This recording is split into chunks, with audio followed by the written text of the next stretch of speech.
திராவிட முன்னேற்ற கழக துணை பொதுச் செயலாளர் தோழர் கனிமொழி கருணாநிதி அவர்கள். இந்த எம்பி எலெக்ஷன் நடந்துட்டு இருக்கையில் இந்தியா பூரா நடக்குது.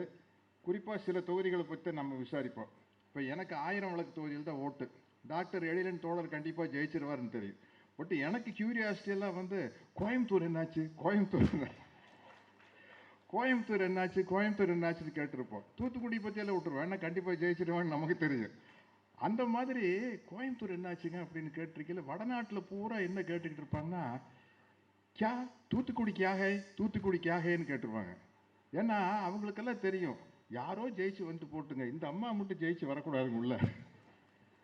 ஏன்னா இவங்க ஒருத்தர் வந்தால் நாடாளுமன்றமே ஆட்டி வச்சிடுறாங்க இல்லைங்க. அவங்க தான் ஃபுல் லீடிங்கில் போயிட்டுருக்குறாங்க. எல்லாருக்கும் டெபாசிட் போயிரு போல இருக்குது. क्या बोलता है, झूठ बोलता है नहीं सच बोलता है.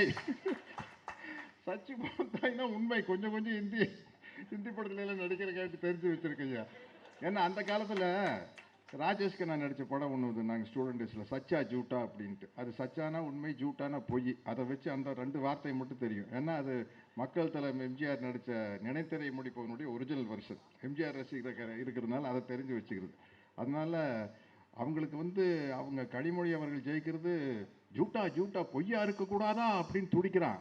அங்கே இருக்கிற நகி சச்சு போல்தாகன்னு சொல்லி காலி பண்ணிட்டாங்க அவங்கள. அப்படிப்பட்ட ஒரு அருமையான நிகழ்ச்சி. ஒரு நம்மளுடைய பெருமைக்குரிய நாடாளுமன்ற உறுப்பினர் அப்படின்னு சொல்லலாம். விரும்பு பெண்மணி நல்லா சொல்லிட்டாங்க, அதுக்கு முழு தகுதியானவர்கள்.